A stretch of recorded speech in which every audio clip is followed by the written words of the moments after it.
రే మూర్తి రారా ఇక్కడ. Yes ma'am. Assignment చూపించు. మేము రాసింటి కానీ తీసుకొని రాలేదు మ్యామ్. ఏంటి తీసుకొని రాలేదా? మేము హడావిడిలో బుక్ ని టేబుల్ మీదే వదిలేసి మర్చిపోయి వచ్చేసా మ్యామ్. తినడం మర్చిపో, పనుకుంటా కదా నైట్ దాన్ని మర్చిపో, మధ్యాహ్నం ఎత్తువచ్చా కదా లంచ్ ని దాన్ని కూడా మర్చిపో. ఇవన్నీ మర్చిపోవు. అసైన్మెంట్ అది రాసింది అసైన్మెంట్ మర్చిపోయాడంట. Ma'am sorry ma'am. సారీ అంట సారీ. మధ్యాహ్నం లోపలికి ఏమని తీసుకొని వెళ్ళదంటే నీకుంది మ్యామ్. మా ఇల్లు చాలా దూరం మ్యామ్. ఎవరిదైనా సైకిల్ తీసుకొని పోదామన్నా కూడా అవ్వదు ma'am. Rascal. The next morning. Good morning ma'am. Good morning. SIT down. కూర్చోండి అందరూ. ఓ షెట్, అటెండెన్స్ ని తీసుకొని రావడం మర్చిపోయా. ఒరే మూర్తి రా ఇక్కడ. Yes ma'am. స్టాఫ్ రూమ్ లో నా టేబుల్ మీద అటెండెన్స్ ఉంటుంది, వెళ్ళి తీసుకొని రా.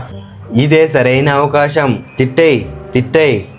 ఏంట్రా అలా చూస్తున్నావు? వెళ్ళి తీసుకొని రాపో. తినడం మర్చిపోండి, నిద్రపోవడం మర్చిపోండి, లిప్టిక్ వేసుకోవడం మేకప్ అవడం మర్చిపోండి. స్కూల్ కి వేసుకొస్తారు కదా స్కూటీని, దాన్ని మర్చిపోయి నడుచుకొని రండి. You idiot donkey fellow. పద హెచ్ఎం దగ్గరికి, నీకుంది ఈ రోజు. మ్యామ్ ఈ రోజు స్కూల్ కి హెచ్ఎంఏ రాలేదు, దాన్ని కూడా మర్చిపోయారా?